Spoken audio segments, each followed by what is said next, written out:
আজ আমার মন শরীর কোনোটাই ভালো নেই, তাই বেশি কিছু রান্না করিনি। শুধু এক ভাগেরই রান্না করেছি।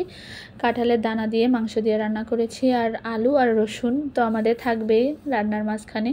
তো খাবারটা খেয়ে নিচ্ছি। ও পাশে আপনাদের দাদার খাওয়া দাওয়া হয়ে গিয়েছে, ও মোবাইলে কথা বলছে অফিসে। তো মানে মন মানসিকতা অতটা ভালো নেই, কেন বলতেছি সেটাও বলবো। তো শুরু থেকেই বলি, রান্নাটা আজকে কিন্তু বেশ দারুণ হয়েছে। আর কাঁঠালের দানা দিয়ে মাংস রান্না করলে অনেক মজা লাগে। আর এই যে দেখতে পাচ্ছেন কত বড় আস্ত রসুন। তো রসুনের এত দাম, ওর বাবা বলে যে আমরা যদি রসুন খাওয়া কমিয়ে দিই, তাও যদি একটু রসুনের দাম কমে। আমরাই তো অনেক রসুন খাই, বিশেষ করে মাংস যখন রান্না হয়, বিরিয়ানি যখন রান্না হয়, তখন আস্ত রসুন থাকবে। আর আস্ত রসুন খেতে যে এত মজা লাগে মাংস বা বিরিয়ানির ভিতরে, খুবই মজা লাগে। আপনারা যারা খান না তারা একদিন এইভাবে বিরিয়ানির ভিতরে আস্ত রসুন দিয়ে একটু খেয়ে দেখবেন, অনেক মজা লাগে। আলু বোখারির সাথে আস্ত রসুন একটু মাখিয়ে নিলে না অনেক মজা লাগে। তো ছেলেকে খাইয়ে দিয়েছি, এখন আমি খাওয়া দাওয়া করে নিচ্ছি। এখনও কত কাজ পড়ে আছে, ভাবলেই খুব খারাপ লাগতেছে, অনেকগুলো কাজ করতে হবে। তো ভাবলাম যে আগে খেয়ে ওষুধটা খেয়ে নিই, যেহেতু শরীর মন আজকে কোনোটাই ভালো না।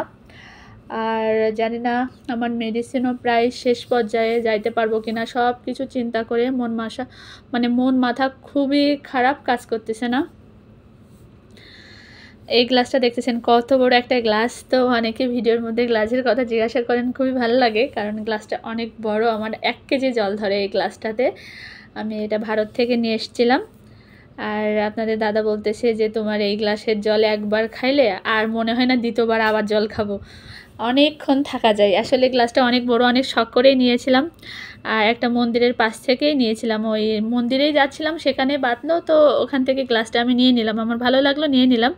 তো বন্ধুরা, কথা বলতে বলতে কিন্তু আমার খাওয়া প্রায় শেষ পর্যায়ে। আর আমার ভাতের থেকে মনে হয় মাংসর পরিমাণটা বেশি থাকে যখনই আমি খাই, কারণ আমি মাংস খেতে খুবই পছন্দ করি। মাংস আমার খুবই পছন্দের একটা খাবার, কিন্তু প্রত্যেক দিন না, ওই যে সপ্তাহে 1 দিন বা মাসে 2 দিন এমন হইলেই না, বেশি না, বেশি একটা পছন্দ না।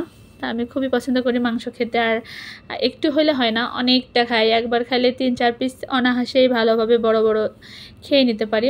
তো এই যে এখন খাবো, খাওয়া শেষ করে তারপরে সব কাজকর্ম করব। আপনাদের দাদাও অফিসে চলে যাবে, আমিও চলে যাব বাইরে। তো দুইজনই চলে যাব, দুইজনের স্থানে। আপনার দাদা করে চাকরি আর আমি করে ডিউটি, আমার কোনো বেতন নেই, বুঝছেন? এমন একটা অবস্থার ভিতরে আমি আছি। তো বন্ধুরা, আর কিছু বলতে পারছি না, মন মানসিকতা খুবই খারাপ, অনেক কিছু বলে ফেললাম, কেউ কিছু মনে করবেন না। ভিডিওটা ভালো লাগলে অবশ্যই একটা লাইক কমেন্ট শেয়ার করে দিবেন।